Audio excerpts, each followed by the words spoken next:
Previous lecture में हमने linear combination of atomic orbitals के बारे में पढ़ा था। इसमें आपको बॉन्डिंग मॉलिक्यूलर ऑर्बिटल क्या होते हैं, एंटी बॉन्डिंग मॉलिक्यूलर ऑर्बिटल क्या होते हैं, नॉन बॉन्डिंग मॉलिक्यूलर ऑर्बिटल्स क्या होते हैं, इसके बारे में बताया था। और आपको ये बताया था कि linear combination of atomic orbital में वेव फंक्शन साई बॉन्डिंग और Sai anti bonding wave function के बारे में बताया था।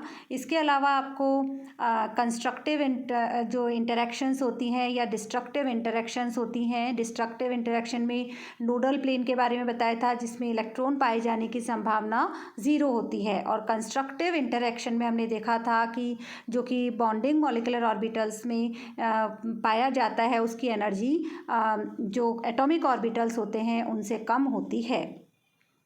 आज हम शुरू करते हैं bonding in some homonuclear diatomic molecules. One by one हम एक एक मॉलिक्यूल के बारे में पढ़ेंगे। सबसे पहले हम शुरुआत करते हैं हाइड्रोजन मॉलिक्यूल से। हाइड्रोजन, जैसे कि प्रीवियस लेक्चर में आपको बताया था कि बॉन्ड ऑर्डर हम कैसे निकालते हैं। Bond order is equal to number of bonding electrons minus number of anti bonding electrons divided by 2। अब हम देखते हैं जैसे हाइड्रोजन, शुरुआत करते हैं हम हाइड्रोजन मॉलिक्यूल में हम देखते हैं कि एक हाइड्रोजन के एटम में एक इलेक्ट्रॉन पाया जाता है। तो यहाँ हम देख रहे हैं कि एक तो बॉन्डिंग मॉलिक्यूलर ऑर्बिटल बनेगा और एक एंटी बॉन्डिंग मॉलिक्यूलर ऑर्बिटल बनेगा। बॉन्डिंग ऑर्बिटल को हमने लिखा है sigma b, small b, and anti bonding को हमने लिखा है सिग्मा स्टार का मतलब एंटी बॉन्डिंग। तो जो इलेक्ट्रॉन्स होंगे वो पहले बॉन्डिंग मॉलिक्यूलर ऑर्बिटल में जाएंगे और बॉन्डिंग मॉलिक्यूलर ऑर्बिटल भरने के बाद में electron anti bonding molecular orbital में जाएंगे। यहाँ हम देख रहे हैं इस फिगर में molecular orbital diagram for hydrogen molecule. दोनों 1s ऑर्बिटल में एक एक इलेक्ट्रॉन है और दोनों इलेक्ट्रॉन सिग्मा 1s मतलब सिग्मा बॉन्डिंग मॉलिक्यूलर ऑर्बिटल में गए हैं। अब हम इनका जो इलेक्ट्रॉनिक कॉन्फ़िगरेशन अगर हाइड्रोजन का है तो 1s1 है, और इसका जो electronic configuration of H2 molecule का देखें तो सिग्मा 1s स्क्वायर, मतलब दोनों जो इलेक्ट्रॉन्स हैं वो बॉन्डिंग मॉलिक्यूलर ऑर्बिटल में गए हैं। बॉन्ड ऑर्डर अगर निकालेंगे तो हम देख रहे हैं number of bonding electrons is equal to 2 minus number of anti bonding electron is 0 divided by 2 is equal to 1। मतलब molecule has no unpaired electrons, hence it is diamagnetic. सबसे पहला जो हम देख रहे हैं कि हाइड्रोजन का जो मॉलिक्यूल है वह डायमैग्नेटिक नेचर का है, वह प्रतिचुंबकीय है क्योंकि उसमें अनपेयर इलेक्ट्रॉन 0 है, एक भी अनपेयर इलेक्ट्रॉन नहीं है। सेकेंड इज बॉन्ड ऑर्डर जो हाइड्रोजन का है वो है 1। अब इसी तरीके से हम सेकेंड एग्जाम्पल, अब अगर हम हाइड्रोजन अणु आयन पर आते हैं, हाइड्रोजन मॉलिक्यूल आयन मतलब H2+ का मतलब एक इलेक्ट्रॉन कम है। तो इसका जो इलेक्ट्रॉनिक कॉन्फ़िगरेशन अगर हम देखेंगे तो हम देखेंगे कि इसमें बॉन्डिंग मॉलिक्यूलर ऑर्बिटल में एक इलेक्ट्रॉन है। H2+ आयन अगर मॉलिक्यूलर ऑर्बिटल देखेंगे तो उसमें एक इलेक्ट्रॉन है, तो इसका बॉन्ड ऑर्डर निकलेगा 0.5, मतलब बॉन्डिंग इलेक्ट्रॉन कितने हैं, एक, minus anti bonding electron is 0 divided by 2, तो बॉन्ड ऑर्डर निकलेगा 0.5। अब हमसे अगर प्रश्न पूछा जाए कि H2 और H2+ आयन में से कौन सा ज़्यादा स्टेबल है, तो स्टेबिलिटी उस स्थायित्व जो होता है मॉलिक्यूल का वो उस पर डिपेंड करता है कि जितना ज़्यादा बॉन्ड ऑर्डर होता है वह उसका स्थायित्व उतना ही ज़्यादा होता है। तो दो चीज़ें हमने देखी, H2 मॉलिक्यूल का बॉन्ड ऑर्डर 1 है और H2+ का बॉन्ड ऑर्डर 0.5 है। H2 मॉलिक्यूल है वो डायमैग्नेटिक है क्योंकि उसमें एक भी अनपेयर इलेक्ट्रॉन उपस्थित नहीं है। लेकिन H2+ जो आयन है उसमें एक अयुग्मित इलेक्ट्रॉन उपस्थित है और due to the presence of 1 unpaired electron it shows paramagnetic nature, वह पैरामैग्नेटिक नेचर को शो करता है। सेकेंड इज, अब हम बात करते हैं हाइड्रोजन के बाद में आता है हीलियम। अब हीलियम के केस में हम देखते हैं कि अगर हीलियम में हम देखेंगे तो हीलियम में 1s2 और 1s2 मतलब दोनों हीलियम के जो एटॉमिक ऑर्बिटल्स हैं उनमें दो दो इलेक्ट्रॉन्स हैं, और दोनों इलेक्ट्रॉन्स अगर दो इलेक्ट्रॉन बॉन्डिंग मॉलिक्यूलर ऑर्बिटल में जाएंगे और दो electron anti bonding molecular orbital में जाएंगे तो उसका जो बंध क्रम होगा वो क्या होगा, 0। इसका मतलब हीलियम अणु का जो बॉन्ड ऑर्डर होता है वो 0 होता है। दो हीलियम के अणु में किसी भी प्रकार का बंध नहीं बनता। और क्यों नहीं बनता, क्योंकि उसका एटॉमिक ऑर्बिटल्स में जो इलेक्ट्रॉन है वो ऑलरेडी 2 है, 1s2 कंप्लीट है, और हीलियम जो आता है वो नोबल गैस की कैटेगरी में आता है, इसीलिए हीलियम का बॉन्ड ऑर्डर 0 होता है। अब बात करते हैं हम next molecular orbital diagram for lithium molecule. Lithium का अगर हम इलेक्ट्रॉनिक कॉन्फ़िगरेशन देखते हैं तो लिथियम का इलेक्ट्रॉनिक कॉन्फ़िगरेशन होता है 1s2 2s1, मतलब 2s में एक इलेक्ट्रॉन आता है। सिंपली हम क्योंकि अब 1s अगर हम 1s एटॉमिक ऑर्बिटल्स के मॉलिक्यूलर ऑर्बिटल बनाएंगे तो वो सभी लिथियम से लेकर लिथियम के आगे आने वाले तक कंपाउंड्स में सेम रहेंगे, तो उसका जो मॉलिक्यूलर ऑर्बिटल डायग्राम बनाने की ज़रूरत नहीं पड़ती। उसको हम लिख सकते हैं sigma 1s² sigma star 1s²।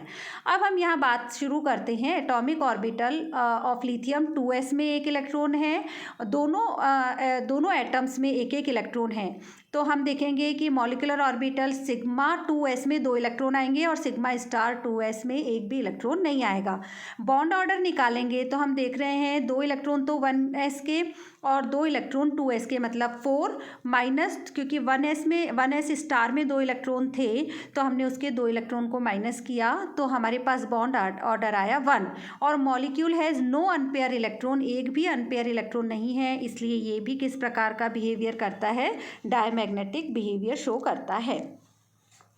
Next हम आते हैं molecular orbital diagram of boron molecule.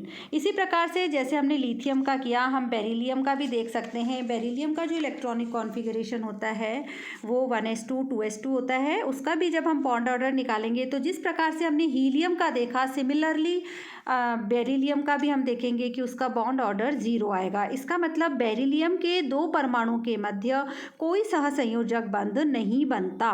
Helium की भांति बेरिलियम का अणु का भी कोई अस्तित्व नहीं होता। अब हम बात करते हैं बोरोन की। बोरोन के केस में हम देख रहे हैं कि p और एटॉमिक ऑर्बिटल्स आ चुके हैं। जो इसका इलेक्ट्रॉनिक कॉन्फ़िगरेशन है बोरोन एटम का वो है 1s2 2s2 2p1, ये थर्ड ग्रुप का एलिमेंट है। अब हम इसके एटॉमिक ऑर्बिटल्स की बात करें तो 1s में तो क्या होगा, sigma 1s² sigma star 1s², मतलब दोनों में 2 इलेक्ट्रॉन आ चुके हैं। अब हम देख रहे हैं कि दोनों जो एटॉमिक ऑर्बिटल्स हैं बोरोन के उनमें दोनों में 2s में 2 इलेक्ट्रॉन हैं और 2px में एक एक इलेक्ट्रॉन है। अब जब इनका मॉलिक्यूलर ऑर्बिटल डायग्राम बनता है तो 2s का sigma 2s sigma star 2s। फिर हम p के केस में देखते हैं px py pz, ये टोटल एटॉमिक ऑर्बिटल्स क्योंकि 6 हैं टोटल, 3 तो एक बोरोन के और 3 एक बोरोन के, तो total number of molecular orbitals बनेंगे वो भी कितने बनेंगे, 6। यहाँ हम देख रहे हैं बोरोन कार्बन नाइट्रोजन, इनका जो मॉलिक्यूलर ऑर्बिटल डायग्राम होता है नाइट्रोजन तक सिमिलर होता है, नाइट्रोजन तक समान होता है। और नाइट्रोजन के बाद में ऑक्सीजन में सिग्मा जो 2px होती है उसकी एनर्जी कम हो जाती है। तो ये हम ऑक्सीजन आएगा तब मैं आपको पूरा एक्सप्लेन करूँगी। अभी हम बात कर रहे हैं बोरोन के मॉलिक्यूलर ऑर्बिटल डायग्राम की। बोरोन के केस में जो 2px 2py 2pz atomic orbital आपस में अतिव्यापन करके जो 6 मॉलिक्यूलर ऑर्बिटल बना रहे हैं उसमें जो पाई 2py और पाई 2pz की जो ऊर्जा होती है वो सिग्मा 2px से कम होती है। और सिग्मा 2px से कम होती है इसलिए इसमें जो 2 इलेक्ट्रॉन्स होते हैं वो पहले पाई 2py और पाई 2pz एटॉमिक मॉलिक्यूलर ऑर्बिटल में जाते हैं। ये जो मॉलिक्यूलर ऑर्बिटल डायग्राम है, इसमें हम देख रहे हैं कि sigma 2s square, sigma star 2s square, और यहाँ जो 2px में एक एक इलेक्ट्रॉन है वो जा रहा है पाई 2py और पाई 2pz मॉलिक्यूलर ऑर्बिटल में एक एक इलेक्ट्रॉन गया है, क्योंकि दोनों ही मॉलिक्यूलर ऑर्बिटल की एनर्जी समान है। तो अकॉर्डिंग टू रूल्स आबाउ और हुंड्स का जो रूल है, समान ऊर्जा में पहले अनपेयर इलेक्ट्रॉन मतलब पेयरिंग नहीं होगी, पहले एक एक इलेक्ट्रॉन भरा जाएगा, उसके बाद में पेयरिंग शुरू होगी। तो दोनों में एक एक अनपेयर इलेक्ट्रॉन है। तो सबसे पहली बार due to the presence of 2 unpaired electron, boron का जो नेचर होता है वह पैरामैग्नेटिक होता है, वह अनुचुंबकीय गुण को प्रदर्शित करता है। अब क्वेश्चन ये आ जाता है कि जैसे अगर दे दें कि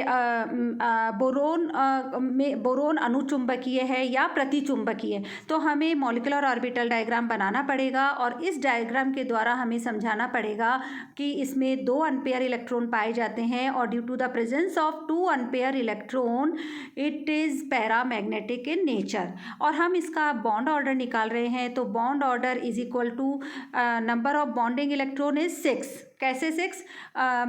यहाँ दो जो बॉन्डिंग इलेक्ट्रॉन्स हैं वो 1s सिग्मा 1s के हैं, 2 इलेक्ट्रॉन्स जो हैं वो सिग्मा 2s के हैं, और 2 इलेक्ट्रॉन हैं वो पाई 2py और पाई 2pz के हैं। तो total number of bonding electron is 6 minus number of anti bonding electron is 4। क्यों? क्योंकि सिग्मा स्टार 1s में 2 इलेक्ट्रॉन थे और सिग्मा 2s स्टार में 2 इलेक्ट्रॉन थे। तो total number of anti bonding जो इलेक्ट्रॉन्स होते हैं वो कितने हैं? 4। तो 6 माइनस 4/2 इज इक्वल टू 1। तो जो बॉन्ड ऑर्डर है वो कितना है? 1। तो बोरोन एक हल्का परमाणु है, और इसके अणु कक्षकों की व्यवस्था इस प्रकार होती है कि जो सिग्मा 2px कक्षक की ऊर्जा का मान जो होता है वो अधिक हो जाता है, जैसे मैंने अभी आपको पूरा समझाया था। तो 2 अनपेयर इलेक्ट्रॉन के कारण बोरोन का जो स्वभाव है वो पैरामैग्नेटिक है, बोरोन अनुचुंबकीय है।